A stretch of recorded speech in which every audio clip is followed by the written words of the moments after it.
Hi everyone, welcome to Choppy Tech. Today I'm going to talk to you about my custom built gaming PC.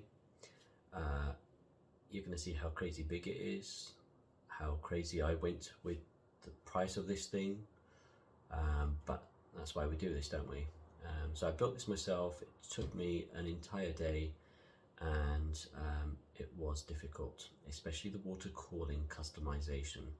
Now I'm hoping that this will give you some ideas as to how to build your own custom PC, show you some things that's out on the market if you weren't aware, and also just how difficult it was so you get a rough idea. But if you're competent with basic DIY, you'll get this done no problem, as long as you also know how to build a PC, that is, handle electronics safely. Now, if you understand how the components work and you want to go ahead and build your custom PC, take a look at this, hopefully it gives you an idea, and if you enjoy, don't forget to like and subscribe. Cheers guys! Now, first of all, what you'll see here is the front of the Corsair OBSIDIAN 1000D Delta case.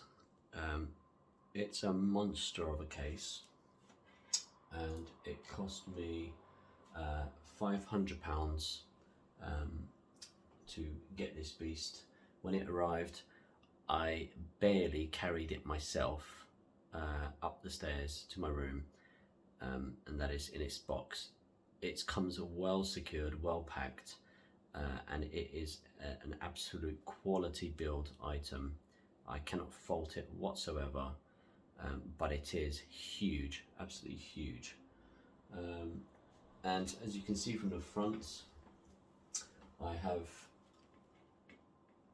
now the reason I should say why this is so huge is because this case can hold two entire systems, two power supplies, two motherboards. You get the idea. It's designed for gaming / streaming so that you can do two things at once. However, if you're going to spend so much money and you build a good quality computer, you don't need the two systems. Just use up the entire space to make it as colorful as you can. That's what I did. As you'll notice at the front, I've got 6 fans.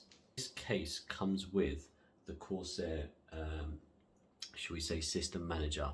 It's a little device and it controls all your lights, your water cooling, everything, all with one software, the Corsair IQ software. So that was also a great compliment, and it really makes it so easy to customize everything. And you'll see why later on. So that's the front of it. It has got gloss, and there is a filter behind it so that it catches all the dust, the lint, etc. And you slide that tray out, quickly hoover it out, slide it back in. Well thought of case, absolute legend. Now I'll show you the side of the case. As you can see here from the side view, it is a very large PC. Now, the side windows on both sides are glass panels. They open up like a wing. I'll show you that in a minute. You'll notice that I've got all sorts of colors everywhere. This is managed by the device that comes with the 1000D case. They're compatible with all Corsair products. In the let's see what they called, the IQ QL range and the Hydro series. On the front I have 2 480mm radiators, each with 4 120mm fans. I might have said 140mm earlier, it's 120mm.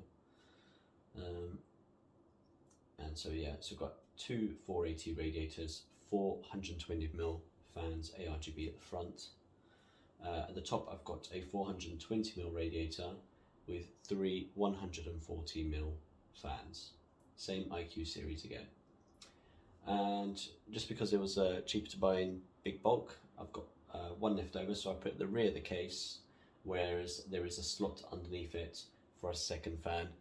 But when you've got 12 fans plus the power supply fan, you don't need to fill every gap, but I did it for the colour and because I had one left over in the big bulk I got. The tank on the right, as you can see, is the water cooling. The memory sticks are in the middle, CPU cooling on the left, and the power supply on the bottom. Now, where the water cooling reservoir on the right is, that's where the second motherboard would be going, and underneath it would be the power supply for the second motherboard, if you wanted to have two systems in this case. So if I open the window now, you see how much better this is than any conventional system where you have to take screws out, etc.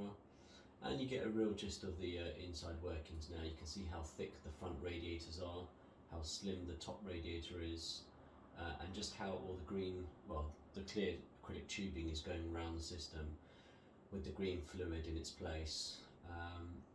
So yeah, it's very tidy.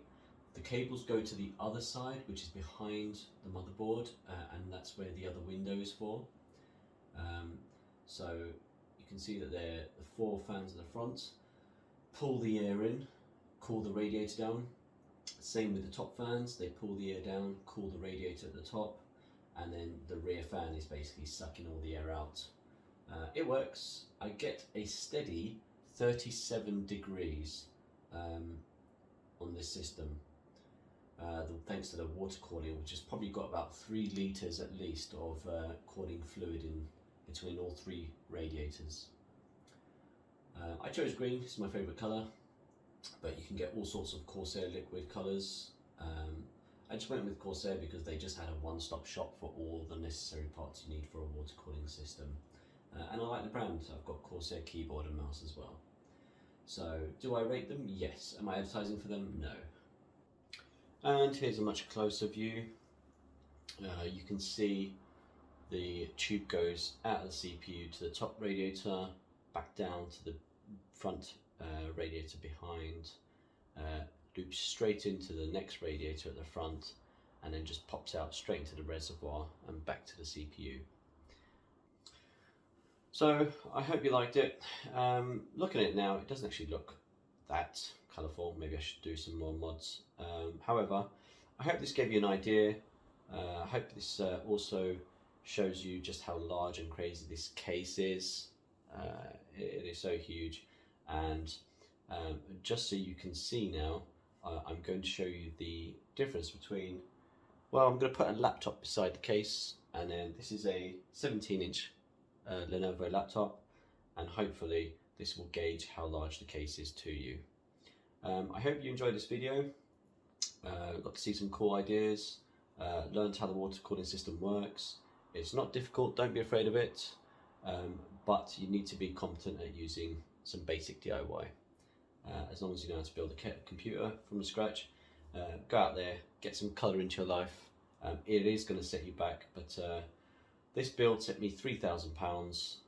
It wasn't cheap, but I am super impressed with the outcome, and considering I can game super silently without boiling the room at, I think my graphic card runs at 58 degrees and my CPU at 37 degrees.